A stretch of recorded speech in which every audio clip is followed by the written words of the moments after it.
Bismillahirrahmanirrahim. Assalamualaikum warahmatullahi taala wabarakatuh. Apa khabar saudara semua? Salam pertemuan. Salam hari Jumaat malam Sabtu. Saya sentiasa mendoakan saudara supaya bahagia. Saudara Hashim Atan, apa khabar saudara? Saudara Syahir, terima kasih hadir di Instagram. Saudara Fuwi, saudara Makno Yunus, saudara Nasir Aziz. Begitu juga dengan saudara Syamsul Anwar, saudara Syukur Jamil, saudara Mamat Jafar, saudara Habzia Yahya, saudara Osman Puasa, terima kasih hadir, saudara Azaz, saudara Ali Zulfakar, Faizal Acoy, Mazuki, Mak Saad, Samsul Anwar Abdullah, saudara Muhammad Puat, saudara Hosman Nur, saudara Muhammad Razali. Daripada Siam, pada nampak ni saya tak tahu nama. Tak ada nak baca ya, saudara Osman. Saudara ID 1515. Bukan nombor ekor saudara ya. Baik saudara, bagi anda kalau tak dapat, kalau terganggu-ganggu dalam ini Facebook, boleh shift ke Instagram. Jangan lupa saudara ya. Sebab saya bersiaran menggunakan dua. Satu Facebook, satu lagi Instagram. Saudara Al-Hamzah, terima kasih hadir di Instagram. Saudara Paridan, saudara Malik, saudara Samsul Rohaizat, saudara Muhammad Azmi, Muhammad Ali, apa khabar orang tengah Kota Baru Newcastle. Dan teman-teman yang tak sempat saya santuni, saudara Al-Hamzah, saudara Beauty, InsyaAllah saya akan santuni usai pencerahan saya malam ini. Baik, saya harus memberi pencerahan suasana hari ini, keadaan macam mana. Iaitu hari ini, hari Jumaat, 2 Julai 2021. Tinggal lagi 8 hari lagi, saudara. Kita akan menyambut Aidul Adha. Hari ini, COVID-19 masih lagi tidak berkurangan. Walaupun ada sedikit turun, sedikit sangat-sangat. Sebab semalam 6,988. Hari ini 6,982. Saudara. Dan jumlah terkumpul sudah mencapai 765,000. Saudara ZMR, 765,949. Dengan mengundang 73 kematian hari ini, saudara. Jumlah mereka yang tewas oleh kesan virus corona sejumlah 5,323, saudara. Di Perlis, alhamdulillah, nampak gayanya mungkin PKP ini tidak dilaksanakan di Perlis, maka cepat-cepat virus corona lari kosong. Hari ini tiada jangkitan di Perlis. Di Kedah ada kenaikan sedikit. Semalam 250, hari ini 257. Tetapi di Pulau Pinang, Combi, Mami, anak Mami macam mana ni? Semalam 174, hari ini dah naik 351. Aduh, warga Pulau Pinang, semalam saya dah bagi tahu supaya pihak berkuasa lihatlah kawasan di kawasan feri dekat Batuah tu. Banyak pekerja-pekerja asing yang turun dari feri, turun naik bas dan hilang tak tahu ke mana ya, saudara. Saudara Kasimi. Di Perak juga meningkat yuk. Tapi tak banyak mana lah, sebab semalam 1449, hari ini 182. 182 di Perak. Di Selangor lah, dia masih lagi meningkat dan angkanya tinggi, iaitu sebanyak 2,907 jangkitan di Selangor. Semalam 2,885. Dah 3 hari berturut-turut 2,800 di Selangor ya. 3 hari sebelum itu 2,836. Di wilayah Persekutuan turun sedikit daripada 988 kepada 606. Dan di Melaka alhamdulillah susut, tapi angkanya tidak begitu baik, iaitu daripada 311 kepada 202. Jadi bersama-samalah kita berusaha agar virus corona di Melaka ini dapat dikekangkan. Sebab di Johor lah tiba-tiba dia meledak balik. Gelombang di Johor meningkat. Selama 1, 2, 3, 4 hari 200, hari ini dia meningkat kepada 517 daripada 270. Di Pahang juga tinggi. Sebab di Pahang tinggi saudara ya. Kerana semalam cuma 155, dah susut daripada 210, hari ini 329. Bagaimanapun di Terengganu masih lagi 2 angka, alhamdulillah susut daripada 50 kepada 44. Di Kelantan ada sedikit peningkatan tapi tak banyak, sebab semalam 108, setelah dia turun daripada 159, hari ini 129. Saudara, di Sabah ada susut tapi tak banyak mana, sebab semalam 232, hari ini 230. Susut 2 saja. Di Labuan 129 juga susut lah di Labuan. Di Sarawak juga nampak gayanya alhamdulillah susut tapi tak banyak mana, iaitu daripada 544 kepada 440. Itulah laporan yang saya dapat berikan tentang kedudukan virus corona di seluruh negara, di setiap buah negeri, saudara. Dan untuk 2 hari ini jumlah terkumpul 2 hari berturut-turut, dan semalam dengan hari ini, jumlah mereka yang dijangkiti oleh virus corona adalah sejumlah 13,970. Saya akan memberi hari-hari, jadi jumlah terkumpulnya untuk bulan Julai. Sebab bulan lalu daripada bulan Jun, sepanjang bulan Jun adalah 178,000. Saudara, keadaan virus corona ini tidak begitu menyenangkan dada kita.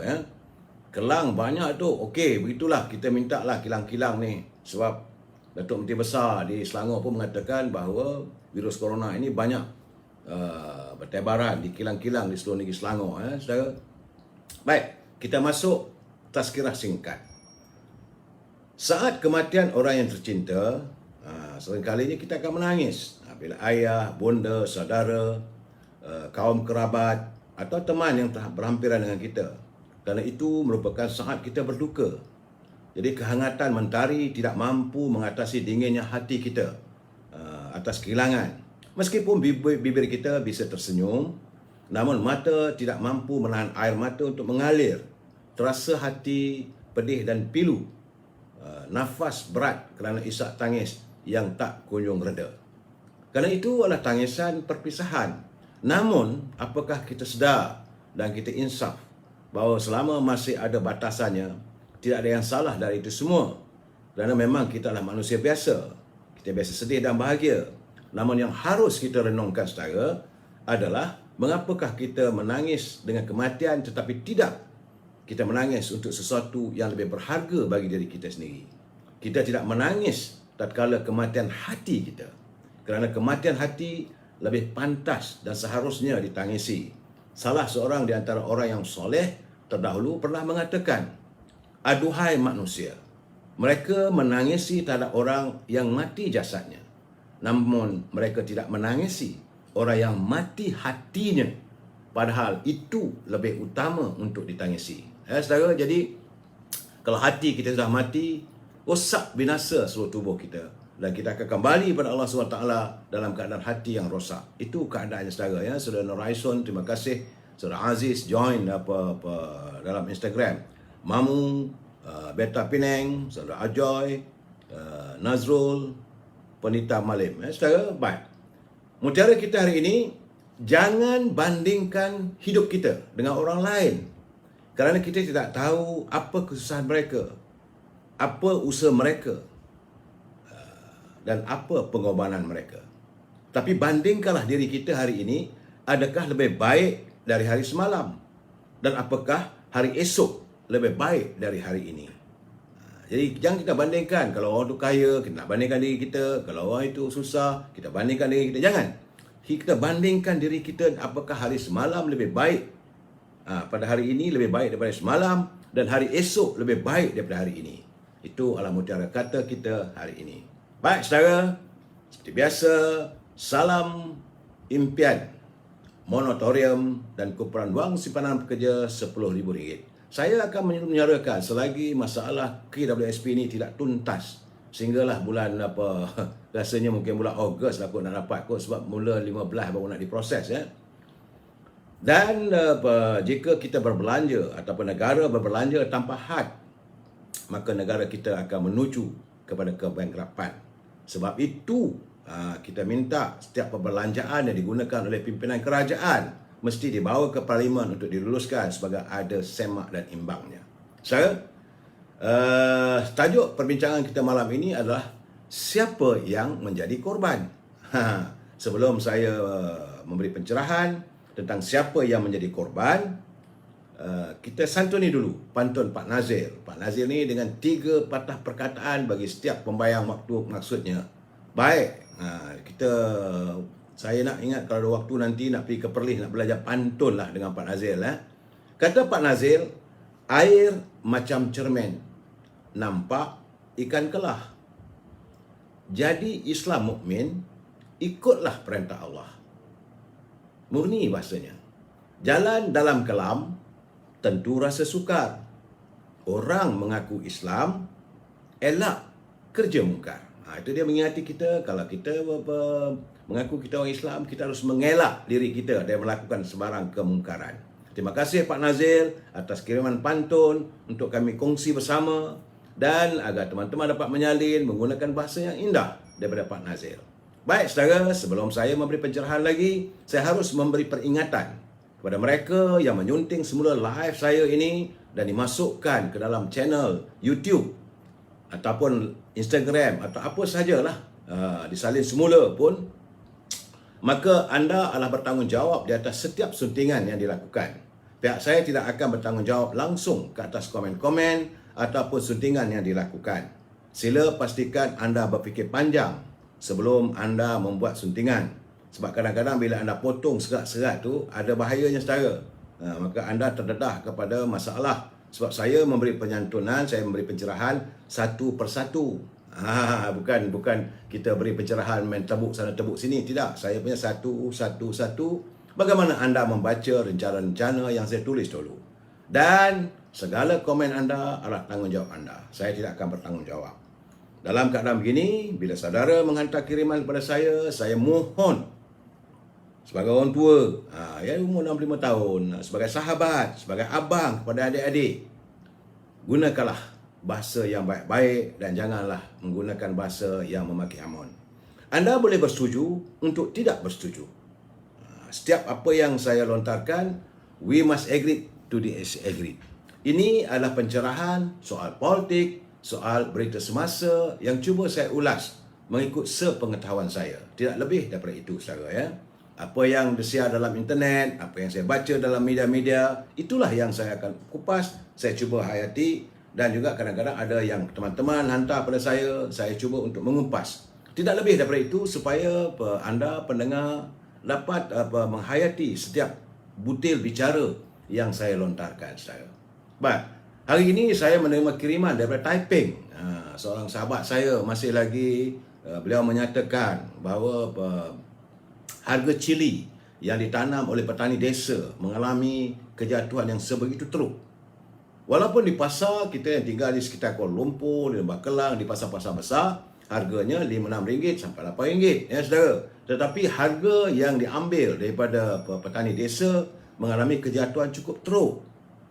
Antara RM1.50 ke RM2 sekilo, saudara. Saya amat bersimpati kerana ini adalah harga kebun lah. Kerana petani-petani kecil cili ini majoritinya warga bangsa kita, iaitu menggunakan kaedah kebun vertigasi. Jadi agensi-agensi yang ada langsung tidak membantu. Sebab tu saya kata Kementerian Pertanian, usahakanlah, bantulah.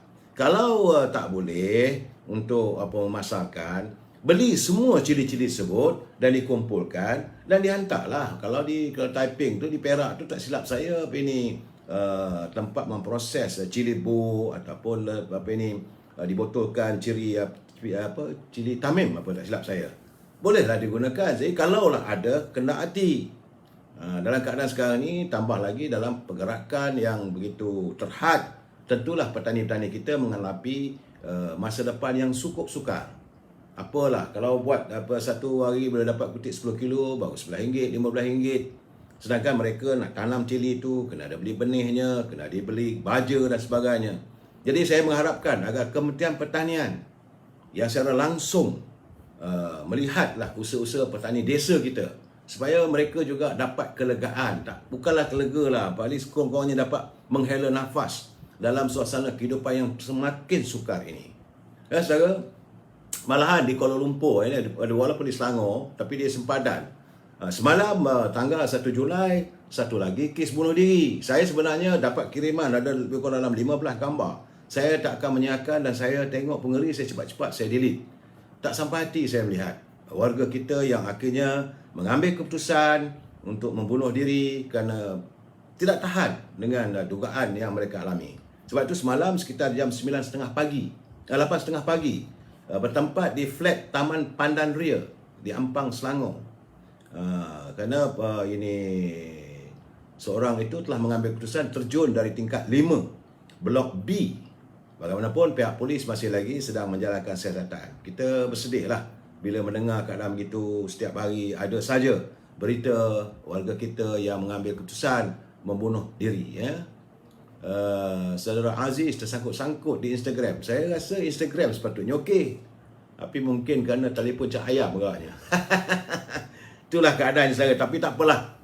Kalau Instagram sangkut, larilah ke Facebook. Dan teman-teman sila share, sila like, silalah masuk sekali subscribe.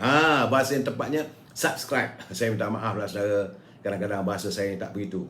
Dan saudara, mulai malam besok, bukan malam besok, mula malam ini, jam 12.30 malam ini, Perintah Kawalan Pergerakan diperketatkan. PKPD dikenakan di mukim-mukim di Selangor dan beberapa lokaliti di Kuala Lumpur selama 14 hari. Bermula daripada 3 Julai tengah malam ini sehinggalah 16 Julai. Cuma saya tertanya-tanya macam saya kata semalam lah. Kita dah ada Perintah Kawalan Pergerakan, kita dah ada darurat, kita dah ada total lockdown. Jadi sekarang ni ada pula di PKPD. Berapa banyaklah segala sekatan-sekatan yang nak dilakukan. Saya kata cukup satu je lah. Sepatutnya total lockdown habis kita. 14 hari total lockdown. Nama dia total. Sepenuhnya. Penutupan sepenuhnya. Itu dimaksudkan total lockdown. Jadi kalau ditutup sepenuhnya, itu dah termasuklah kilang ke tempat perusahaan. Cuma selalu saya katakan, kalau nak buat total lockdown itu, mestilah dipikirkan lebih awal lagi. Jangan kita terus laksanakan sedangkan warga dalam keadaan terkapai-kapai. Jadi baku makanan mesti disediakan, mesti ada peringatan lebih awal. Itu keadaan saudara. Jadi sepatah kata teman saya hantar kiriman petang tadi. Saya senyum tengok kiriman daripada saudara Muhammad Azmi daripada Kota Baru. Dia kata sekarang ini PKP ni dia macam ikat kain pelekat katanya. Sekejap ketat, sekejap longgar. Sekejap ketat, sekejap longgar. Tapi longgar tu tak boleh selalu. Kalau longgar dia kata terlodeh habis semua. Itu kata beliau lah sambil berjenaka. Kata ada logiknya juga PKP. PKP, Perintah Kawalan Pergerakan, sekejap longgar, sekejap ketat. Dan kesannya adalah rakyat hidup kais pagi, makan petang, kais petang, makan malam. Itu sebelum PKP yang sebegini ketat. Kalaulah di lockdown ke sepenuhnya ataupun PKPD ni, maka nak kais pun dah tak ada benda dah. Apa lagi nak makan? Apa benda nak dikais lagi? Tak tahulah.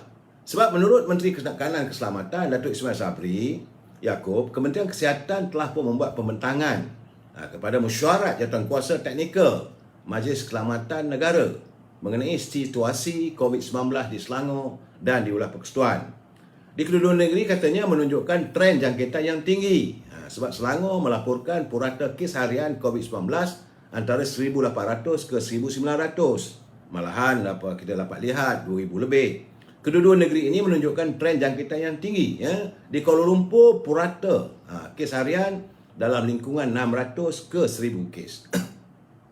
Dan kesemua daerah di Selangor dan Kuala Lumpur melaporkan insiden kes COVID-19 ini melebihi 12.1 per 100,000 penduduk.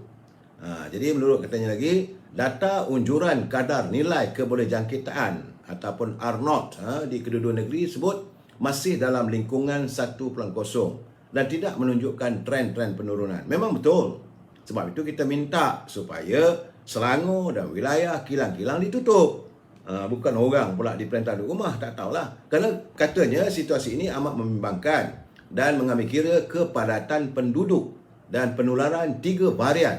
Katanya ada varian baru yang lebih ganas, iaitu varian Beta, B1, .351, itu daripada Afrika Selatan. Varian Delta B1.617 daripada India, dan varian Alpha B1.7 yang katanya berasal daripada United Kingdom ataupun England. Cuma persoalan kita bagaimana semua varian ini boleh masuk daripada India, daripada Afrika Selatan, daripada England. Kalau kita dah tutup kita punya pintu-pintu masuk, mungkin bagi saya tak ditutup. Itu keadaannya. Maka 8 daerah di Selangor dikenakan PKPD. Ia melibatkan kawasan Petaling, kawasan Hulu Langat, Sepang, Gombak, Kuala Langat, Kelang, Kuala Selangor dan Hulu Selangor. Jadi artinya Bangi apa semua tak adalah, Kajang pun tak adalah nampak di sini. Tapi di Gombak, Kelang, Sepang, Hulu Langat dan Hulu Selangor, sebelah utara negeri Selangor. Tapi di sebelah selatan tidak ada. Kemudian di Kuala Lumpur, lokaliti yang dikenakan PKPD melibatkan iaitu projek perumahan PPR di Semarak, dekat dengan berhampiran dengan Pulapol, Pusat Latihan Polis dan Mindef. Kemudian projek perumahan rakyat PPR Batu Muda, Jalan Ipoh, di flat section 2 Wangsa Maju, flat section 1 Wangsa Maju dan Kampung Padang Balang. Selain itu, turut dikenakan PKD adalah Taman Koperasi Polis. Ini dekat dengan Seri Gombak. Fasa 1 dan 2. Flat Seri Sabah di Kampung Puah. Projek perumahan rakyat PPR Kampung Baru Air Panas. Flat Desa Pandan termasuk Baiduri dan Delima di Kampung Batu Muda. Projek perumahan rakyat PPR Kerinci, Bandar Baru Sentul dan Taman Ikan Mas.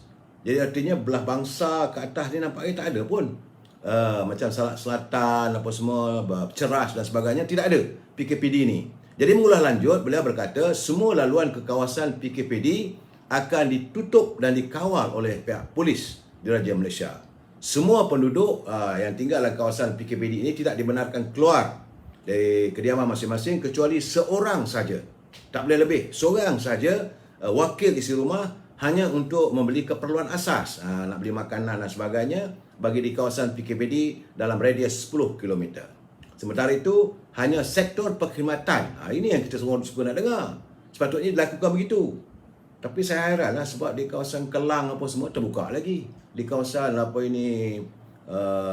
Hulu Langat tu banyak kilang di sana tu. Di kawasan Petaling Jaya di Shah Alam, kenapa tak ada PKPD? Saya pun heran. Kerana katanya sebenarnya itu hanya sektor perkhidmatan perlu sahaja dibenarkan beroperasi daripada 8 pagi hingga 8 malam. Seperti utiliti, pembersihan dan kumbahan. Manakala hanya kilang bahan makanan dan keperluan asas harian seperti beras, roti putih, gula, minyak masak, tepung gandum, susu segar, susu tepung bayi, ubat-ubatan dan pelitup muka dibenarkan operasi. Itu pernyataan daripada menteri. Jadi saya duk fikir, ertinya di kawasan Kelang nampak gayanya masih beroperasi, sedang banyak di kawasan itu. Di atas Shah Alam tu banyak kilang-kilang lagi. Kemudian kebenaran untuk bekerja hanya bagi perkhidmatan perlu atau menjalankan tugas rasmi kerajaan dengan surat pengesahan daripada majikan atau pas pekerja yang sah. Jadi ini kawasan yang PKPD saja, bukan seluruh negeri Selangor nampak gayanya. Sedangkan kita melihat laporannya di negeri Selangor yang tinggi. Ini masalahnya. Jadi pekerja selain daripada perkhidmatan perlu tidak dibenarkan keluar daripada kawasan PKPD. Jadi majikan dikenaki matu perhantaran. Bagaimanapun lapangan terbang, pelabuhan dibenarkan beroperasi. Selain itu, bilangan penumpang dalam teksi dan e-hailing dihadkan untuk 2 orang. 2 orang tu bukan penumpangnya 2 orang, dia mana dia dengan pemandu e-hailing. Teksi ke e-hailing ke seorang saja. Pada masa yang sama, restoran, kedai atau gerai makan ataupun kenderaan bersaji atau food truck, penjaja tepi jalan, penjaja beredar, medan selera atau pusat penjaja, gerai makan tepi jalan dan kios dibenarkan beroperasi. Jadi pembelian makanan secara bawa pulang, take away, pandu lalu, drive-thru atau pengantaran delivery saja dibenarkan. Kedai runcit, kedai sebenika, kedai barangan keperluan harian dibenarkan beroperasi antara 8 pagi hingga 8 malam. Jadi saya tengok macam tak ada juga. Macam tak ada PKPD sebenarnya. Menurutnya, hospital, klinik dan makmal perubatan dibenarkan beroperasi sehingga 24 jam. Itu memanglah kita harapkan begitu. Mengikut lesen kebenaran. Kedai farmasi, kedai penjualan ubat-ubatan, klinik haiwan dan kedai makanan haiwan dibenarkan beroperasi daripada 8 pagi hingga 8 malam. Stesen minyak dibenarkan beroperasi antara 6 pagi hingga 8 malam, kecuali stesen minyak di lebuh raya betul beroperasi 24 jam. Kemudian pasar borong dibenarkan beroperasi daripada 12 malam hingga 6 pagi.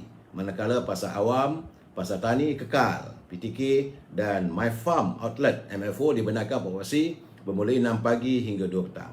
Dan saya melihat keadaan begini, saya tengok dari segi jumlahnya yang ini sebelah Shah Alam tak kena tu. Itu yang agak saya nampak, saya tak tahulah keadaan macam mana. Ini PKPD macam mana yang buat ni? Untuk wilayah persekutuan pun belah-belah ceras, banyak kilang di sana tu. Jadi tak tahulah yang bawa menteri fikirkanlah. Jadi sekarang ni nampak macam ada ketidakseimbangan.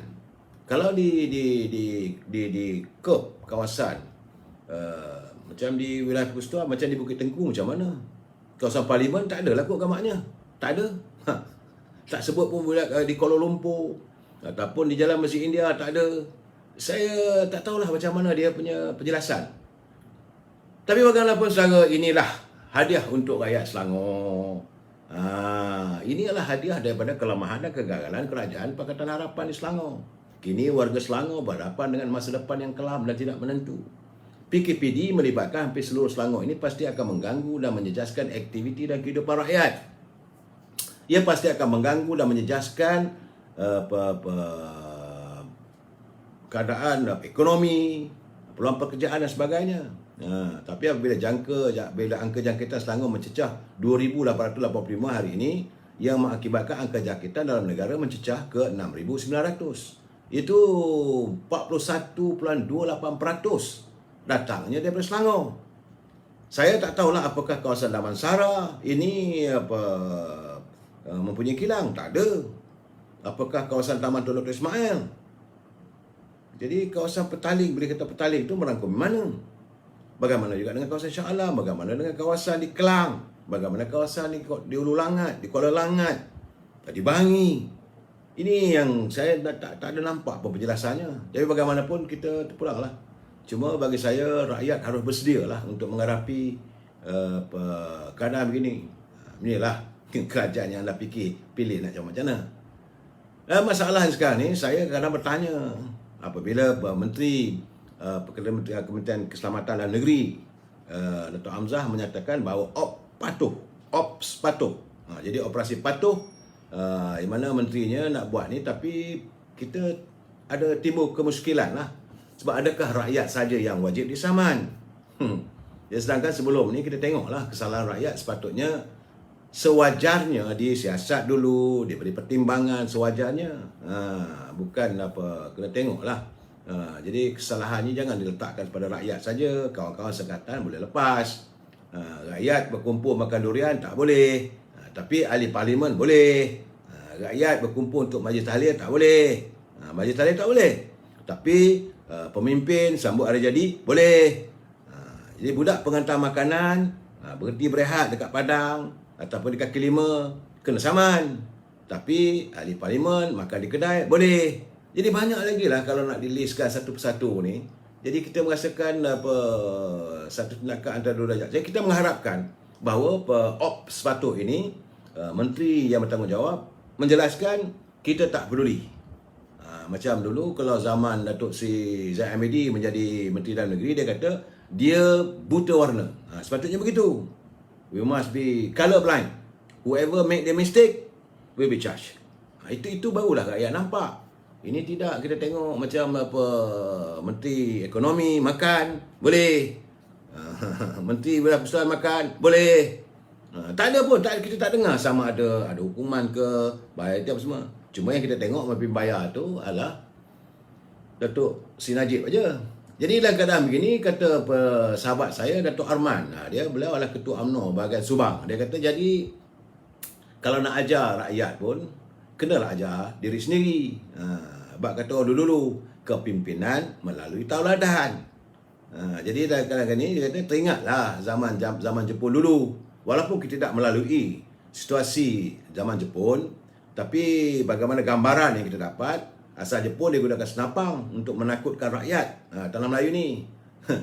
Tapi zaman Abah Kau ni nampak gayanya dia gunakan saman. untuk menakut-nakutkan rakyat. Itu pandangan daripada Datuk Arman Azhar Haji Abu Hanifah. Dan saya mendapat kiriman juga daripada Pak Imam Melati. Dia bertanya, tapi saya rasa ini di Ulu Kelang tak ada rasanya Imam. Imam Melati, dia kata, Assalamualaikum Dok. Saya nak tanya, istilah kawasan PKPD itu memang penduduk di area PKPD itu tak boleh keluar ke? Tapi dia kata klinik dibuka. Masalahnya kalau hanya seorang saja dibenarkan, dia kata macam mana? Sebab dia nak pergi klinik, appointmentnya pada 8 dan 7 bulan nanti di klinik gigi lah. Dia tak ada lesen nak mandu kereta. Jadi dia mengharapkan suami dia yang menghantar dia ke klinik. Sedangkan pihak berkuasa mahukan ditunjuk surat bukti, surat appointment, nakkan surat. Sedangkan appointment semua dibuat di atas talian. Jadi dia kata pelik lah. Selangor ni baru nak buat, itu pun PKPD. Dah ada darurat, ada PKP 3.0 dan tak apa lagi lah katanya. Tapi kilang dibuka. Itu yang saya persoalkan. Rakyat saja yang dikurung. Dia kata saya dah masuk FB Menteri Besar. Dia masuklah FB Menteri Besar, bertanyakan perkara ini, tapi tak ada respon. Dia patutlah, dia kata di Bangi ada cubaan nak bawa lari pekerja asing kilang yang tular dalam video. Rupanya Selangor nak di PKPD-kan. Jadi Melati, saya rasa sebab saya tak nampak kawasan anda di Ulu Kelang. Mungkin boleh kot. Dan keadaan begini, yang saya katakan, kalau nak buat Selangor, tutup seluruh Selangor lah. Perlu apa orang di sini okey, sini tak okey, tebuk sana, tebuk sini. Jadi macam tikus baik ke labu. Ini yang kita rasa dalam tak. Yang kita rasa bukan tak puas hati. Kita timbul tanda tanya. Apakah benar ini dilakukan semata-mata untuk kawalan? Ini masalah yang saya lihat. Jangan marah dekat saya. Saya harus melontar. Saya beri pencerahan. Bahawa saya dapatan saya tidak menyebut pula di kawasan Ulu Kelang. Tidak menyebut pula di kawasan Ceras. Tidak disebut pula kawasan Bangi. Tidak disebut kawasan Kuala Langat. Tidak disebut kawasan Ulu Langat. Tidak disebut kawasan yang paling banyak kilang-kilang, itu di Shah Alam. Tidak disebut kawasan di Kelang. Jadi macam mana tebuk sana tebuk sini? Tapi yang kena rangkumnya di kawasan Petaling. Di kawasan Petaling, kita masuklah kawasan saya ni. Saya tak boleh bergerak dah ni. Rakyat Selangor tak payah risau lah. Dia kata sebab Selangor tak ada task force diketuai oleh mantan Menteri Kesihatan, Dr. Ada Bawa. Ini bukan soal. Kita adalah rakyat, warga cinta damai yang sentiasa mematuhi apa sahaja yang diusulkan, apa sahaja yang dikendaki oleh pimpinan. Jadi kita harus mematuhi sebab kita bersangka baik. Tujuannya adalah matlamatnya untuk mengurangkan virus corona ini. Tapi dalam keadaan begini, ini yang saya dapat terima macam-macam. Dia kata dah bosanlah dia cakap pasal COVID-19 ni tak habis. Sedangkan kehidupan rakyat makin susah. Kerja langsung tak boleh bergerak. Pekerjaan tak boleh. Ekonomi terus merudum. Duduk di rumah. Itu keadaannya. Dan sebab itu sekarang ni, saya nak ucapkan tahniah. Walaupun orang kata tak elok, saya bersetuju. Terus terang saya katakan, iaitu usaha menjayakan inisiatif bendera putih ni. Memanglah orang kata bendera putih, kalau buat betul-betul bendera putih, hantar tiap-tiap rumah apa semua tu, memanglah kita surrender. Orang kata bahawa ada berlaku kecemasan di negara kita. Ini bukan semua bagi rakyat yang tak ada makanan. Saya hairan kenapa mereka menentang solidariti rakyat. Jadi kadang-kadang ni ditular oleh kesan daripada rakyat yang berbilang kaum. Jadi dalam isu bendera putih, saya tak sebut bendera putih lah, kita katakanlah kain putih, saudara, bahawa mereka meletakkan di halaman di depan rumah dan ia tidak mengira bangsa. Kalau kawasan itu rumah keturunan bukan Melayu pun, orang Melayu ada makanan, hantar. Inilah melambangkan hidup harmonisnya bangsa kita. Jadi rakyat Malaysia yang berbilang kaum memang terkenal dengan semangat bantu-membantu. Jadi sebab itu hashtagnya kita rakyat jaga rakyat lah dalam keadaan kesan begini. Sebab kerajaan hari ini nampaknya fungsinya ada menteri sekadar wakil Tokek Kelang. Ada menteri ada, tapi seolah-olah dia wakil Tokek Kelang. Ada menteri reda menjadi wakil Cik Along. Sebab dia boleh buka ini apa ini pinjaman berlesen di kementeriannya. Ada menteri lebih setia menjaga bank daripada jaga rakyat. Ada bangunan parlimen hanya sekadar ditonton. Belum tahu lagi bila nak bersidang. Kita ada 70 menteri timbalan menteri. Akhirnya rakyat merasakan menghabiskan boreh saja. Ini betul sebenarnya. Sebab kita tak dengar kenyataan-kenyataan. Kita tak dengar macam mana mereka nak menyantuni. Macam saya katakan tadi, Kementerian Pertanian, apa dia nak buat dalam keadaan kita begini? Dalam keadaan rakyat susah. Apa Kementerian Pertanian lakukan? Silalah buat pengumuman. Media sosial ada, media ada, TV ada, RTM ada, TV3 ada, Asuk Awani ada. Apa you punya perancangan dalam menghadapi suasana lockdown ini, dalam suasana darurat ini, dalam suasana rakyat diserang oleh virus corona? Apa yang anda lakukan? Apakah cukup kalau sekadar Menteri Perdagangan Dalam Negeri dan Haiwan Pengguna menyatakan barang-barang terkawal? Cukup sekadar itu? Ini dalam 9 hari lagi dah raya. Selalunya bila datang musim-musim perayaan begini, orang-orang kita ni suka tak suka bergolok bergadai macam mana pun terpaksa jugalah. Paling tidak kena buat rendang ke, serunding ke, kena buatlah juga sedikit-sedikit juadah menandakan kesyukuran kita menyambut datangnya hari besar. Saudara tak kisahlah sama ada raya haji ke. Tapi apa Kementerian Perdagangan Dalam Negeri dan Haiwan Pengguna buat? Adakah menyatakan bahawa ikan diturunkan, harga daging turun, harga ayam turun, harga barang-barang di pasaran tetap ada? Sepatutnya begitu. Yang kita dengar sekarang ini, peruntukan kerajaan memberi 300,000 kepada wakil rakyat untuk bakul makanan. Tapi mana bakul makanannya? Sebab saya jumpa ke kawan lagi, bukan saya jumpa, saya menghubungi kawan-kawan, teman-teman saya menjadi wakil rakyat. Belum lagi, dia kata. Belum dapat lagi duit tu. InsyaAllah. InsyaAllah akan bila? Ini keadaan negara kita ni, rakyat perlu makan. Anak-anak perlu susu. Anak kecil janganlah kita seksa bayi tu. Macam saya tengok tulah dalam media satu seorang ibu, dia kata lah kali nak bagi susu ibu pun dah kering katanya. Marah betul dia. Ya, jadi ini keadaannya. Menteri buat apa? Menteri Pengajian Tinggi buat apa? Adakah disantuni tentang pelajar-pelajar kita? Bagaimana mereka nak menghadapinya? Bagaimana mereka yang berada di pusat pengajian tinggi, yang tinggal di asrama? Nyatakanlah supaya ibu bapa tidak lagi dibebani dengan perasaan. Sepatutnya okey, Kementerian Pengajian Tinggi telah pun berbincang, maka pelajar-pelajar kita yang berada di universiti, yang tinggal di asrama, maka kita menyediakan makanan. Legalah hati ibu bapa. Dan bayaran apa semua untuk universiti, untuk bayar dia punya semester, sementara ini ditangguhkan dulu. Legalah ibu bapa. Ini tidak, mak bapak di rumah dah fikir anak aku macam mana ni. Yang duduk di Pahang, saya ada anak saya di universiti, tinggal di asrama. Yang duduk di Universiti Melaya, yang tinggal di Universiti Tun Sin On, yang ada di universiti di Johor, yang ada di Universiti Utara. Bersepah. Jadi kita tak dengar Menteri Pengajian Tinggi memberi penjelasan kepada